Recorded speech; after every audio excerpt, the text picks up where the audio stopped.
continuar com o nosso trabalho, né? Como não compreender Lacan 7.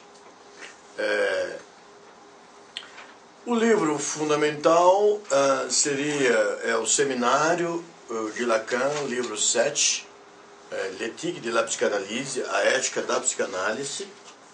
E como primeiro livro, eu estou aqui indicando a Ética a Nicômaco, de Aristóteles. Né? Mas e hoje nós intitulamos a sessão A Ética.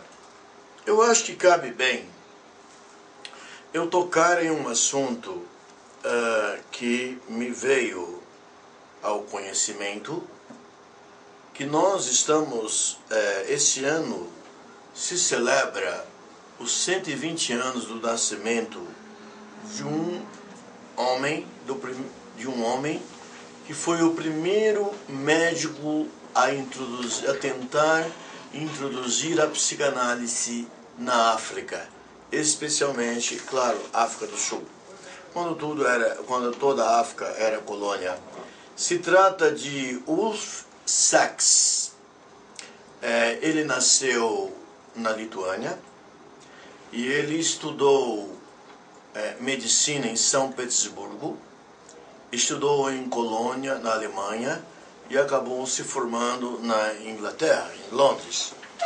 E em 1922 ele vai para Johannesburg, na África. Ele começa como médico clínico, mas com grande interesse na psiquiatria. Vejam vocês, em 1926 ele vai a Berlim, e ele tem contato com os freudianos de Berlim, onde ele faz uma análise, o Ulf Sachs. Ele faz uma análise e ao voltar, ele tem, através de uma antropóloga que fazia um trabalho numa favela de Johannesburg, ele conhece um paciente chamado Javafambira. Javafambira, o nome dele. Ele nasceu na região do Zimbábue, tudo aquilo acho que era uma colônia só, do Zimbábue. Ele era de uma linhagem de curandeiros que eles chamavam de Nigangas, não sei se é essa a pronúncia certa, que é um dialeto lá do Zimbábue, né? E ocorreu que o pai desse paciente morreu antes dele terminar a formação dele de curandeiro. E o tio casa-se com a mãe dele, como em Hamlet de Shakespeare, e ele desenvolve uma neurose, tipo a neurose de Hamlet, essa neurose shakespeariana de Hamlet, de ódio ao tio, de paranoias, etc., misoginia. E ele escreveu uma obra chamada Black Hamlet, o Hamlet negro, porque ele viu uma grande similaridade entre o quadro clínico dele e do Hamlet de Shakespeare. Outra coisa, ele combateu severamente a antropologia racialista, porque naquela época admitia-se, olha que absurdo, que preconceito monstruoso, que o psiquismo de um africano, ele não trabalhava com afrodescendentes, ele trabalhava com africanos, que um africano naquela época, isso era a ideia da antropologia colonialista, psicótico, tinha uma estrutura psíquica igual a de vamos dizer, a ideia seria que o europeu psicótico teria uma estrutura psíquica igual à do africano, da antropologia racialista. E ele combate severamente esse monstruoso preconceito e inclui, obviamente, os africanos dentro do circuito da psicanálise freudiana.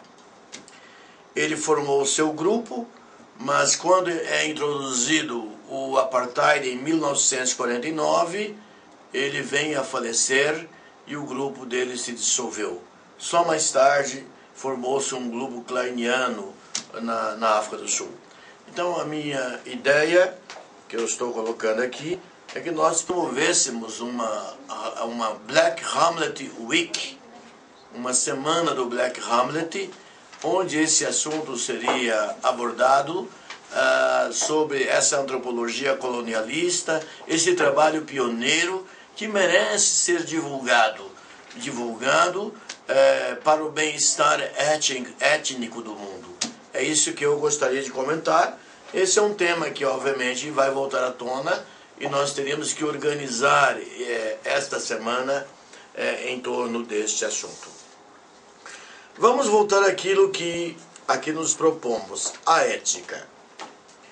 Eu deveria ter nomeado a ética da psicanálise, a primeira sessão. Isso é um prefácio, o que nós vamos colocar hoje. Mas eu não quis colocar a ética da psicanálise. Não se trata da ética na psicanálise. Porque esse l'éthique de la psychanalyse de Lacan mostra que é uma ética que não é igual a nenhuma outra ética. Que é uma ética que está no interior, vamos dizer, da atividade geral da psicanálise, que é a teoria com a qual lidamos, e que a ética é uma consequência da teoria psicanalítica, e é também que é geral, e é também uma consequência, a estrutura desta ética, da singularidade do que nós trabalhamos no divã. Quando nós, como diz Lacan, nós somos um lugar, nós somos algo que recebe o asilo de um suplicante que está buscando uma psicanálise. Então, essa ética, ela tem uma estrutura absolutamente inerente, intrínseca à própria teoria e à própria clínica psicanalítica. Lacan dizia, não há clínica sem ética. Mas não é a ética, essa ética exterior, externa, vamos dizer, a ética do mandamento, a ética a ética da legislação que se agrega a certas profissões, como na medicina. Existe lá um conjunto de regras, um conjunto de leis que compõem aquilo que se chama a ética da medicina. E a psicanálise não, a ética é interna em si mesma. Lacan, ele não cansa de citar a ética a Nicômaco de Aristóteles. Há outras éticas em Aristóteles, tem uma ética Eudemo, acho que se aproveitou muito pouco, e tem um outro texto em que ele fala também de ética. Mas o que se tornou clássico é a ética a Nicômaco. Então vejam vocês, como Lacan considera extremamente importante o conhecimento, eu aconselharia que todos lessem a ética a Nicômaco.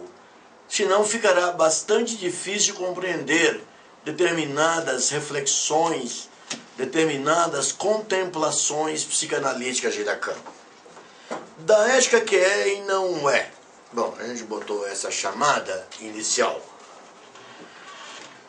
Não falarei da ética constituída de regras externas ao sujeito humano. Não. Essa ética externa eu já coloquei, que ela não tem vez no que nós estamos colocando aqui. Leis éticas no falatório vulgar do mundo. Não, não é isso. Não é disso que nós vamos falar. Poderia falar da ética de Spinoza, claro, é interessante. A ética de Spinoza, a ética demonstrada à maneira dos geômetras. Poderia falar de Kant, né? A crítica da razão prática, onde Kant coloca a sua ética, né? E poderíamos até falar de Kant com Sade, que é um texto de Lacan, em que ele associa Marquês de Sade e Kant, né? Mas nós vamos mais atrás, na diacronia da civilização ocidental. E de onde parte essa iniciativa que nós estamos tomando de voltar 2.300 e tantos anos para encontrar uma ética que parece ser importante? E essa ética em pauta, ela tem origem naquilo que Freud escreveu em alemão: Wo es war, soll ich werden. Esse é com E maiúsculo. E que nós vamos traduzir convenientemente hoje: onde estava o isso gozo, deve surgir o sujeito ideal do eu. E obviamente que essa ética que nós vamos buscar em tempos tão remotos, ela tem com certeza as bases da ética freudiana. É disso que se trata. Wo es war, soll ich werden. Uma tradução mais simplória poderia ser: onde estava o isso, deve surgir o eu. Mas o próprio Lacan tratou de aumentar ou de ampliar esta tradução, porque nós não somos obrigados a ler os textos tais quais, ou tentando lê-los e ver qual era a intenção de Lacan ou de Freud, né? Então nós temos a intentio lectores, intentio autores e a intentio opere. Eu acho que a intentio lectores, nós como os leitores, nós temos a liberdade de, obviamente, de fazer as nossas interpretações. Mesmo porque os autores que se sentissem lidos numa tentativa de buscar o sentido da sua obra ou o sentido do que ele quis dizer, ficariam absolutamente chateados se pudessem disso saber. A ética da psicanálise. Veja que nós grifamos o da. O da, ele indica muita coisa. Ele não se trata de ética na psicanálise, não, da. Porque esse da pressupõe que a ética é parte da psicanálise. Esse da pressupõe que a ética é parte da psicanálise. O da indica a interioridade desta ética, com a estrutura do sujeito psicanalítico,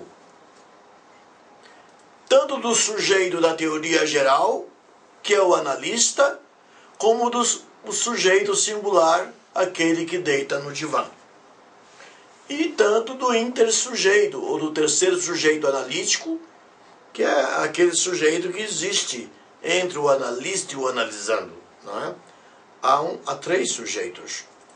Esse terceiro sujeito ele é construído por uma série de processos e vínculos que ocorrem entre o analista e o analisando, que a gente deve falar lá na frente, mas que se trata, por exemplo, do amor de transferência, a contra-transferência não atuada, o desejo do analista, que exclui a contra-transferência, é muito importante.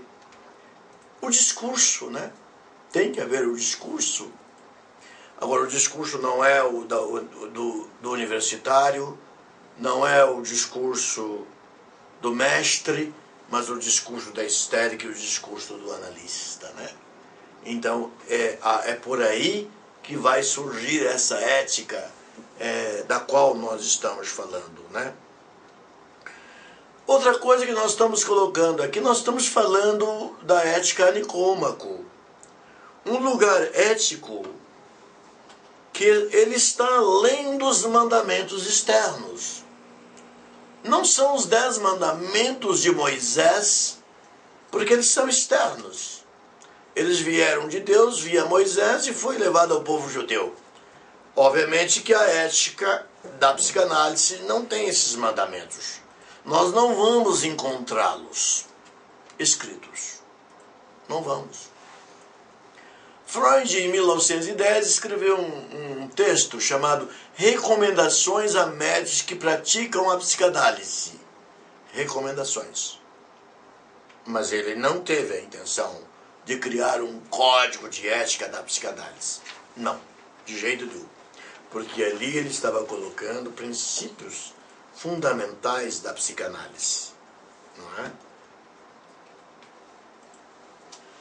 Nada mais científico do que começar com a ética nicomaqueia, quando nós falamos de ética da psicanálise, de Aristóteles. Nada mais científico.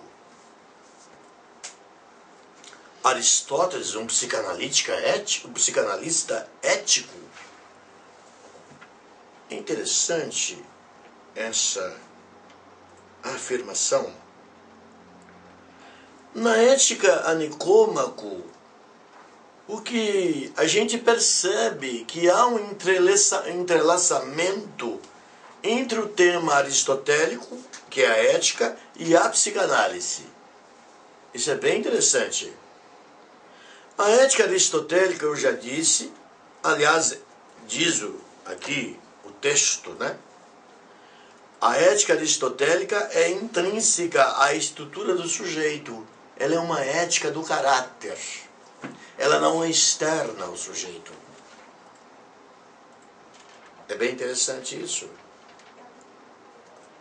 Aqui nós temos a figura de Platão e Aristóteles.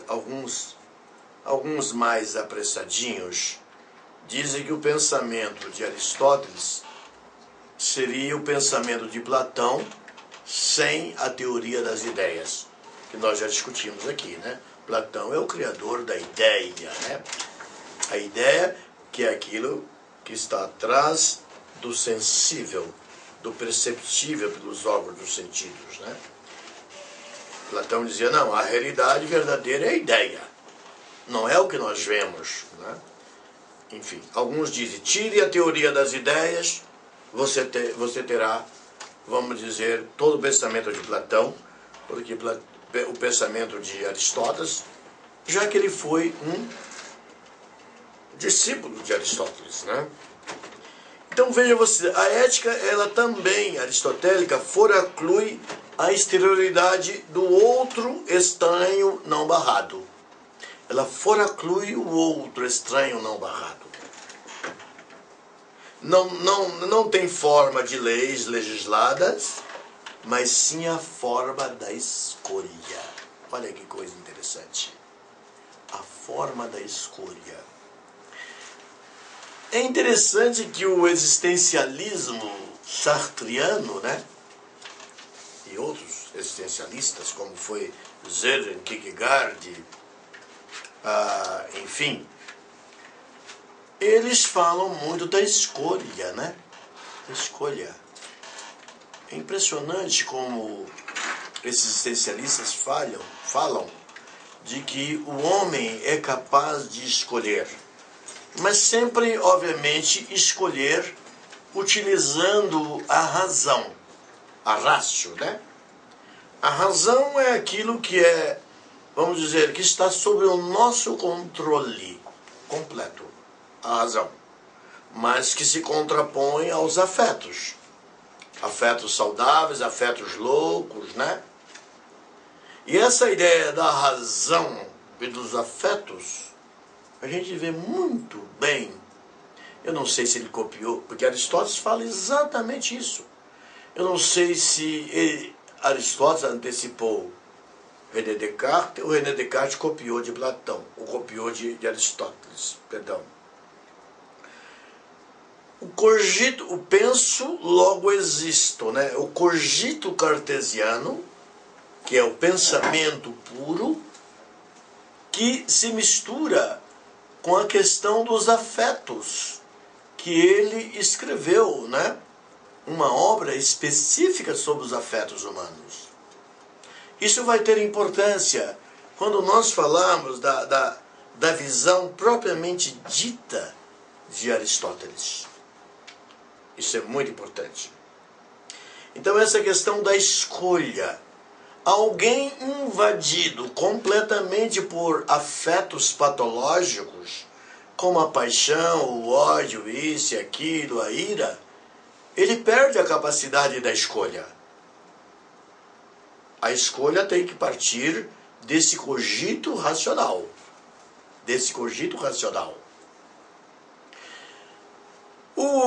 Aquele que tem uma estrutura clínica, seja neurótica, psicótica, perversa, eu acredito que ele perda em boa parte a capacidade da escolha. Se ele estiver sozinho, mas se ele tiver, vamos dizer, a acolhida e o asilo de um psicanalista, ele poderá desenvolver a sua capacidade de escolha. Essa escolha da qual fala Aristóteles. E mais do mundo moderno, falaram bastante e ainda falam os existencialistas. O ethos aristotélico, quer dizer ethos? Ethos quer dizer casa, morada, no grego.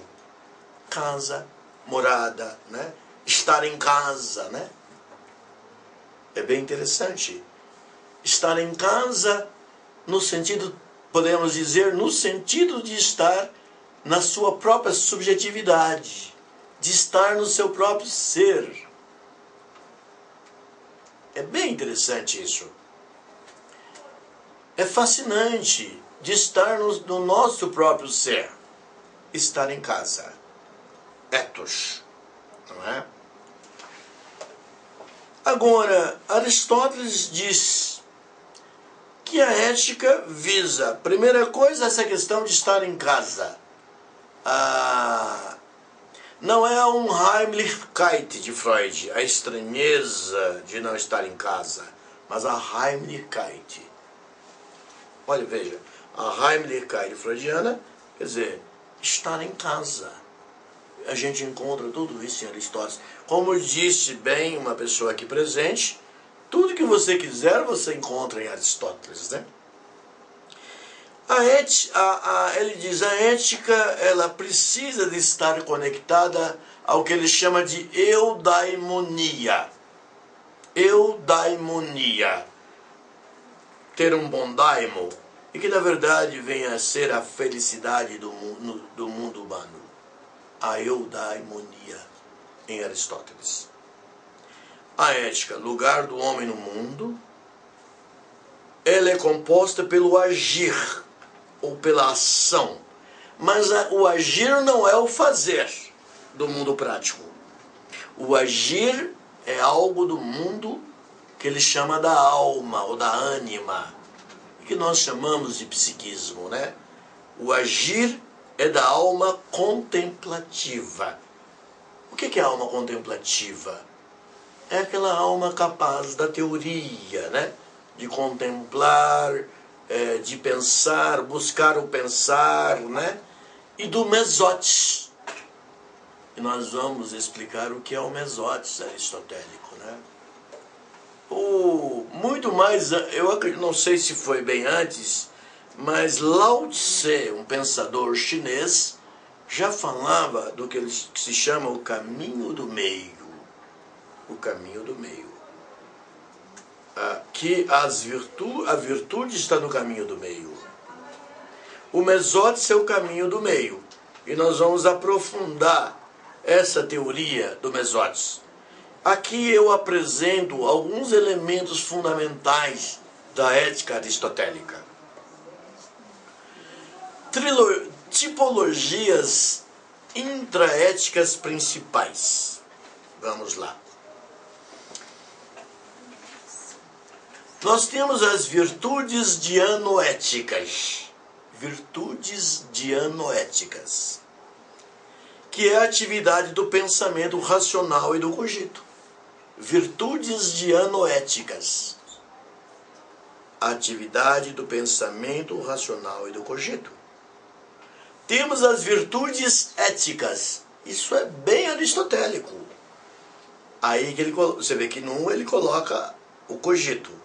Nas virtudes éticas ele coloca o desejo e as suas consequências.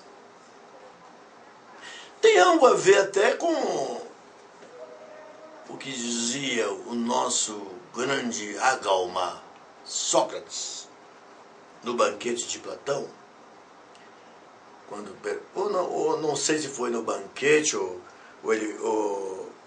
Mantineia conta uma história, perguntaram, você é o homem mais sábio de Atenas? Eu acho que outra pessoa que andou perguntando nas ruas de Atenas, não. Eu não sou o homem mais sábio de Atenas, eu só sei sobre o desejo. Veja que o desejo é bem colocado por Platão, está presente em Aristóteles, que as virtudes éticas estão em consonância com o desejo e suas consequências. Com certeza ele também pensou no gozo, mas não soube nomeá-lo. O gozo, que é essa coisa difícil, né? Essa montanha de sexualidade confusa, de pulsões sexuais confusas, perversas, né? Com as quais nós nascemos, né? Quando Freud nomeia a estrutura de todo bebê como sendo o pequeno perverso polimorfo, né? E a psicanálise. E até é bom dizer, né, que a saída naturalista para isso não tem jeito.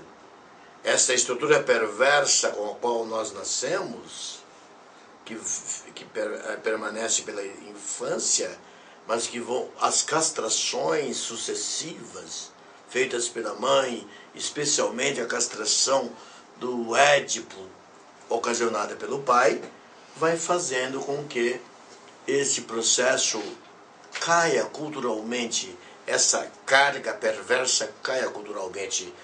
Do ponto de vista naturalista, ela não cai. Ela está provado que a ideia de que o homem se civilize desde o nascimento pela via naturalista, isso entrou absolutamente. Quando a psicanálise é criada, isso entrou em colapso. Porque o homem civilizado ou o homem analisado, eu não estou falando civilizado da nossa civilização. As pequenas civilizações, as pequenas tribos também têm a sua civilização. Eu acho que o homem civilizado é verdadeiramente o homem castrado. É o homem castrado. É a criança castrada que se torna civilizada. Não é? Que tem o amor nas suas várias vertentes, o amor materno, o amor paterno, o amor homossexual, heterossexual, rola tudo na vida infantil. Mas as coisas se definem, né? Então a via naturalista não funciona, é a via da civilização. E o elemento fundamental dessa civilização é a função NP, o significante nome do pai. Se forem duas mulheres, o nome do pai que está entre elas. Se forem dois homens, o nome do pai que está entre eles. Não é? Então, voltando às virtudes éticas, tratam do desejo e suas consequências. De que trata a psicanálise?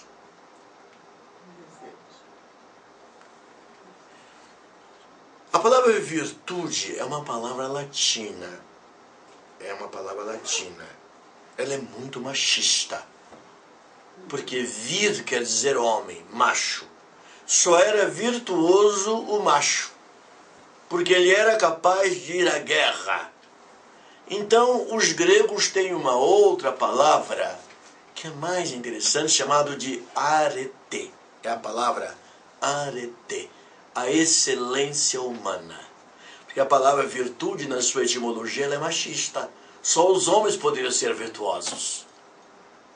Então a palavra arete, ela vai aparecer lá na frente, que é a excelência humana. E Aristóteles, na Ética a Nicômaco, ele diz que a excelência humana é um dos objetivos, não é? A alma.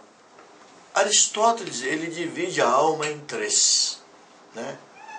A alma sensitiva,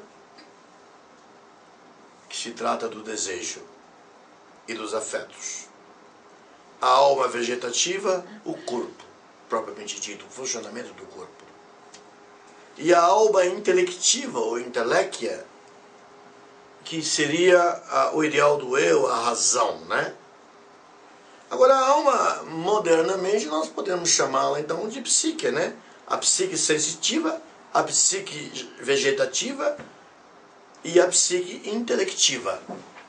Então, ele divide em três a alma. E isso vai ser importante para nós compreendermos a ética a Nicômaco, a ética de Aristóteles. A estrutura da ética e interação de seus elementos em Aristóteles. A psique, existe uma alma ou uma psique capaz de razão. É a alma cogitante ou a alma intelectiva. Ela é capaz de razão. E ela tem que saber ver quais são os elementos que são os entes que são fixos, vamos dizer, na estrutura psíquica do sujeito, há coisas fixas e variáveis. Há aquilo que é fixo e variável. Eu não sei até que ponto nós podemos, mas eu acho que sim. Na psicanálise, nós admitimos que há coisas que são fixas e coisas que são variáveis, entes. E esses entes variáveis é que vão compor a singularidade de cada sujeito que deita no divã de um psicanalista. Ele é único, não há ninguém igual a ele. Então ele diz, há uma alma capaz de razão, que ele chama de alma intelectual ou alma cogitante. E há uma alma incapaz da razão. Uma alma incapaz de razão. É a alma sensitiva. É onde está o desejo. Aí nós temos que fazer uma conexão, né? Então, no uso da phronesis é a sensatez. Eu diria que a sensatez seria algo equivalente à razão prática de Kant, a razão prática, né? No uso da phronesis, a alma cogitante, que é aquela que tem razão, a alma intelectiva, que tem razão, ou psique intelectiva, que tem a razão, a alma cogitante, é capaz de agir para construir uma ética, mas tem que agir em interação com a alma sensitiva, tá claro? A razão age em interação com o desejo. Eu acho que ficou claro agora, né? Isso praticamente é psicanálise, não? É psicanálise.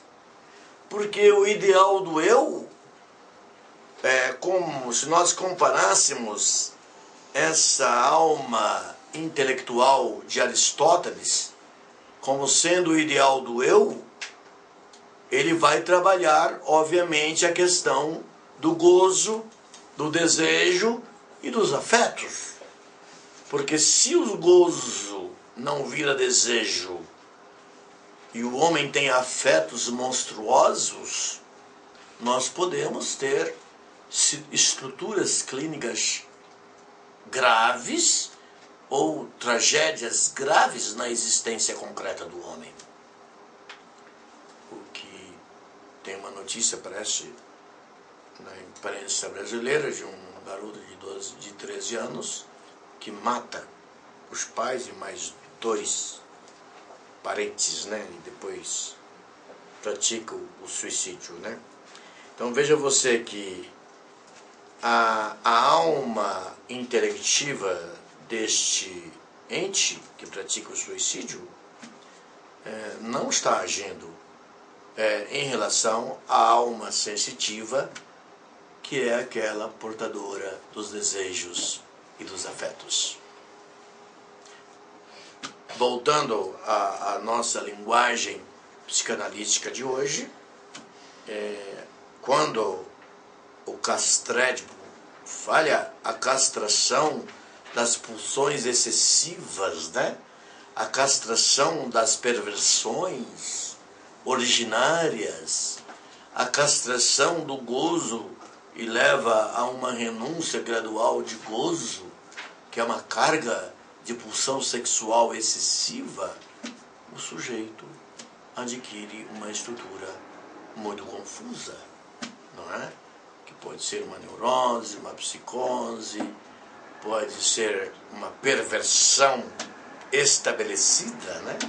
Já não mais traços perversos, né? E aquilo que a gente gosta muito de chamar, quando a gente chama perversão, quando se trata do delito frio, né? Nós costumamos chamar de psicopatia, mas na verdade, é psicose, né? Perdão, é psicose. Então, no uso da phronesis, sensatez, a alma cogitante é capaz de agir em interação com a alma sensitiva. Isso é Aristóteles. Esse processo é a interação entre o sujeito pensante, razão, racional, com o seu desejo e seus afetos. Se essa conexão não for concretizada na educação familiar, na construção do sujeito, as coisas andarão muito mal. As coisas andarão muito mal.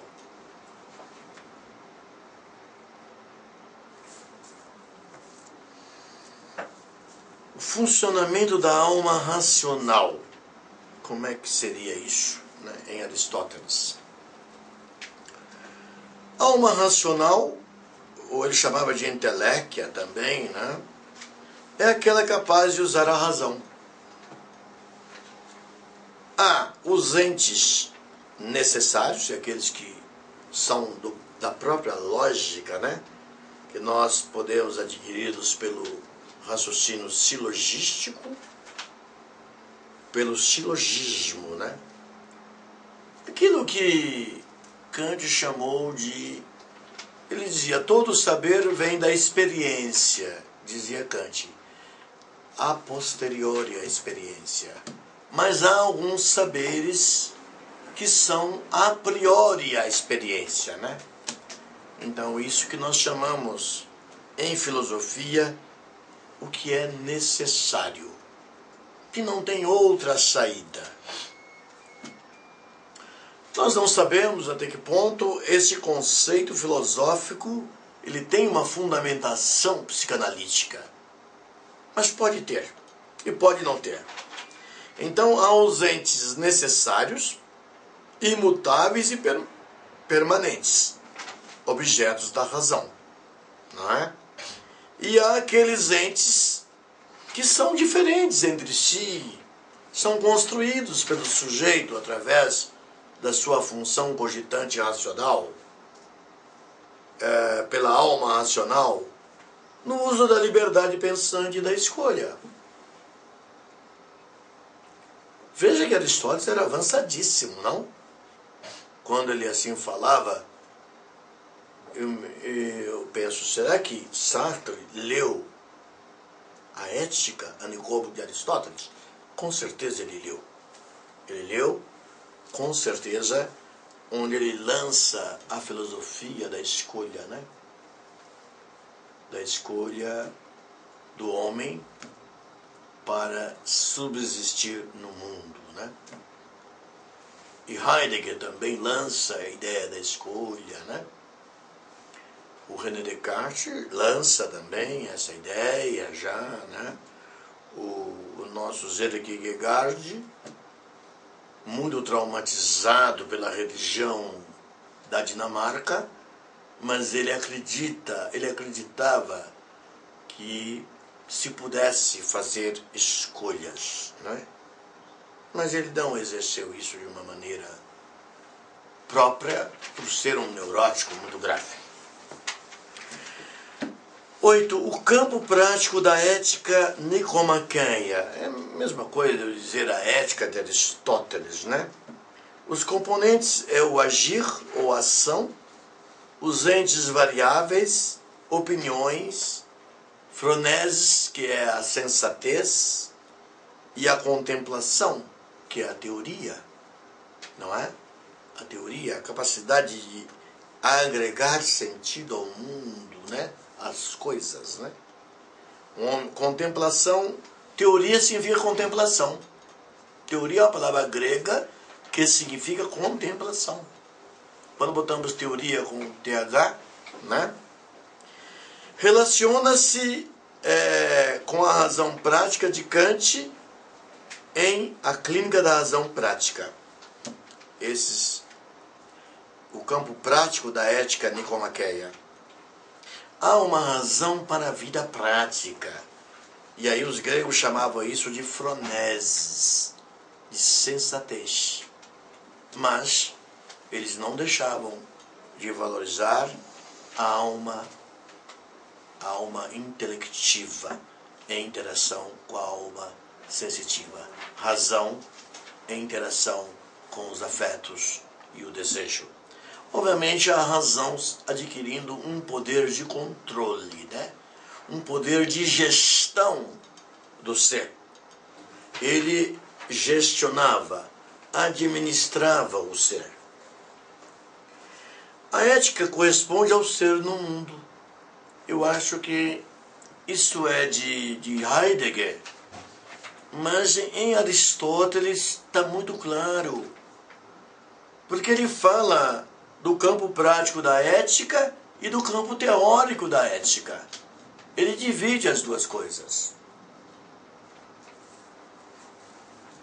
O campo teórico da ética, a ação, aí que vem a ação. Ação não é no campo prático. O campo prático é o fazer.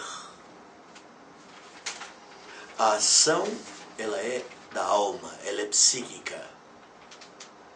A ação em Aristóteles é um processo interno do psiquismo humano. O fazer é externo. Eu fiz esse livro, né? Van Gogh pintou o seu autorretrato com a orelha cortada. Isso aí é o fazer, né? A busca da verdade. Esse foi um grande problema que habitou a filosofia grega, né? A létia, né? A palavra létia, porque létia é o que está escondido, que está morto, né? E a létia é o desencobrimento de alguma coisa e adquirir o sentido de verdade, né? O lete é o que está morto. E a létia é o que está vivo. Porque adquiriu o sentido de verdade, de saber, de zofia, de zofos, né? E de teoria. Princípios e causas das coisas, né? Em Aristóteles, a causa não é essa coisa. Porque quando nós pensamos em causa, a gente pensa que A causou B, não é assim? A causou B. Mas Aristóteles fala em várias causas, né? Ele fala na causa, na causa formal, ele fala na causa eficiente, ele fala na causa material e na causa final, né? Se nós pensarmos, por exemplo, no Moisés, Michelangelo, né? A causa eficiente é o escultor, né? Que construiu aquela bela obra de arte. A causa formal é a ideia do Michelangelo, né? A causa formal. A causa material é o mármore, de onde Michelangelo tirou aquela escultura, né? E a causa final é exatamente ter atingido o objetivo. Então a visão de causas em Aristóteles, como eu coloquei, a causa final é a causa formal, a causa eficiente, a causa material, a causa final, eles chamam de telos. Eu acho que isso se enquadra muito bem na ideia, na psicanálise estruturalista. Se enquadra melhor na psicanálise estruturalista, porque colocar uma causa específica para um sintoma é alguma coisa de muito temerário, no meu entendimento. Então, essas causas, como Aristóteles as estrutura, elas têm grande valor para nós hoje, no exercício da clínica psicanalítica. Repetindo, toda clínica psicanalítica é uma clínica ética. E eu até vou antecipar uma frase do Jacques Alain Miller, o genro de Lacan, que ele diz que toda vez que nós recebemos um caso, ele é um caso ético.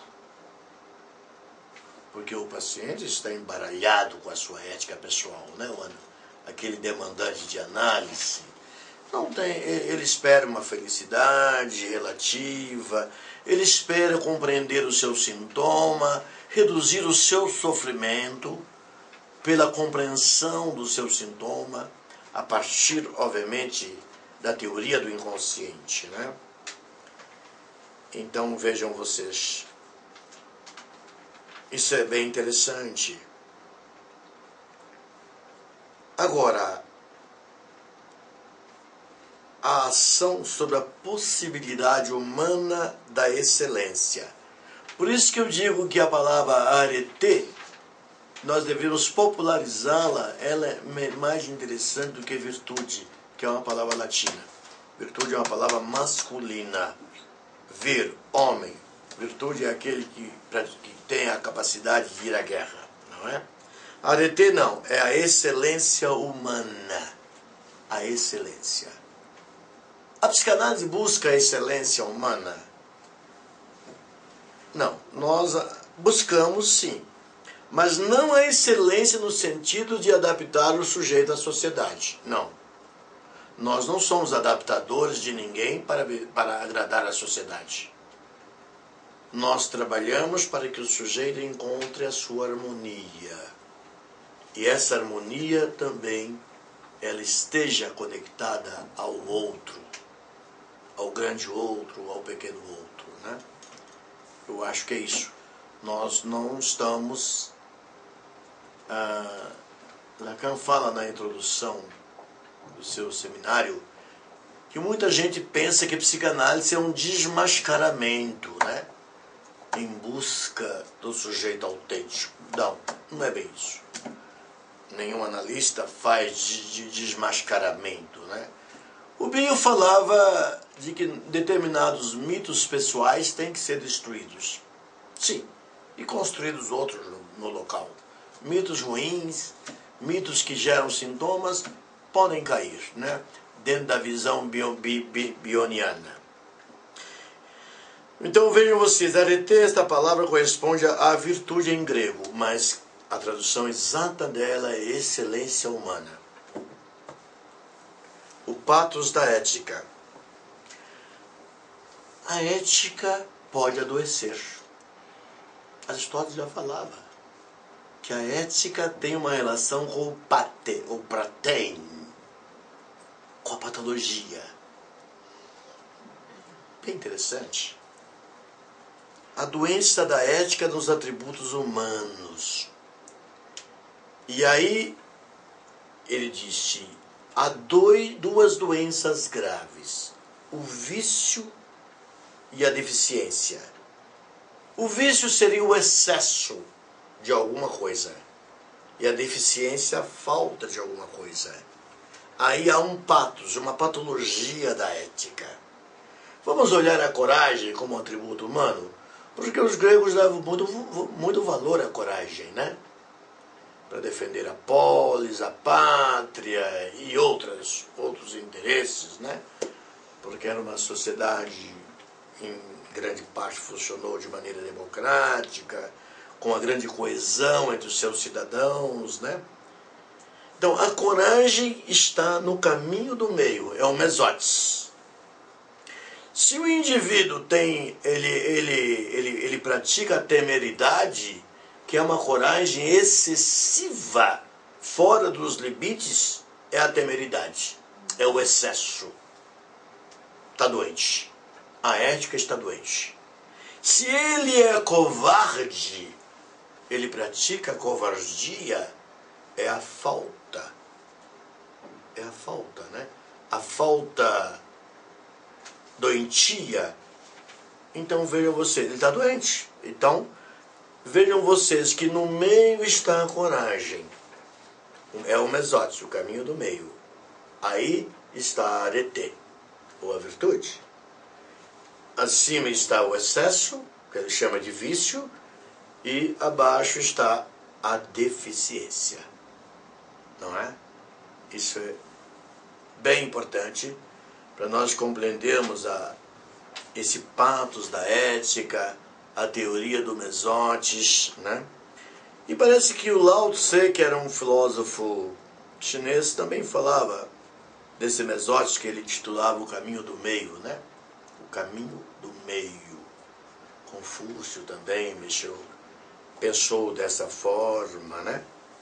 O ente humano deve superar e cuidar da patologia da ética. A psicanálise faz isso. A psicanálise faz isso. Permanecendo no mesotes, caminho do meio, local da virtude, ou arete. Lacan fala, é bem interessante o que Lacan fala. Vamos ver aqui. Parece que a partir da sondagem do flash que a experiência freudiana lançou sobre as origens paradoxais do desejo, veja que o desejo se origina paradoxalmente, de uma maneira bizarra, sob o caráter de perversão polimorfa de suas formas infantis. Ele está dizendo que o desejo, ele se origina na estrutura perversa, polimorfa e infantil, que nesse instante é gozo. Mas para chegar ao desejo, é necessário que ocorra a alienação ao outro, NP, nome do pai, e depois ocorra uma separação. A construção do sujeito, ela é científica na psicanálise. A psicanálise não trabalha, vamos dizer, perdida, sem uma lógica científica, sem o seu caráter científico, né? Se o pai não está lá, houve uma relação sexual, nasceu um bebê, a mãe fica só, se ela não tem o significante do nome do pai, pode ser que não dê certo. Se ela tiver alguém a quem procurar e se orientar, ou um psicanalista também, ela exercerá a função NP. Como eu já tive casos no meu divã, de uma jovem mãe que tinha um filho de 4 anos, que dormia com ela, que tinha ciúmes das pernas dela, estava completamente apaixonado pela mãe, não num édipo, porque o pai estava muito longe, porque ele não estava rivalizando com o pai. Ele estava vivendo um amor arcaico, diário com essa mãe. Eu digo, deixe de ser mãe, vire pai agora. Se o pai está longe, ele não precisa de mais de mãe, ele precisa de pai. O menino hoje tem 9 anos, 10 anos, está muito bem, não é? Então veja, o desejo, paradoxalmente, nasce dessa estrutura perversa, polimorfa infantil. Uma propensão geral levou os psicanalistas a reduzir, isso é interessante, uma propensão geral levou os psicanalistas a reduzir essas origens paradoxais do desejo, que se origina lá na estrutura do perverso polimorfo, para mostrar sua convergência em direção a um fim de harmonia do sujeito consigo mesmo e com os outros que lhe são conexos. E o laço social, não que ele venha a ser o escravo da sociedade. A psicanálise não é para isso, não é? Há em Aristóteles, aí eu estou falando da ética a Nicômaco, Lacan fala, 2 pontos que nos mostram um registro inteiro do desejo por ele colocado. Literalmente, esse desejo está fora do campo moral, porque moral vem da palavra mores. Mores quer dizer costume, tá certo? Não está ligado à questão do caráter e da interioridade do ser, tal qual Aristóteles coloca. Então, eu fico por aqui, e é isso que, obviamente, essa ética a Nicômaco, ela vai ser importante para que nós possamos entender a psicanálise como clínica ética. Muito obrigado.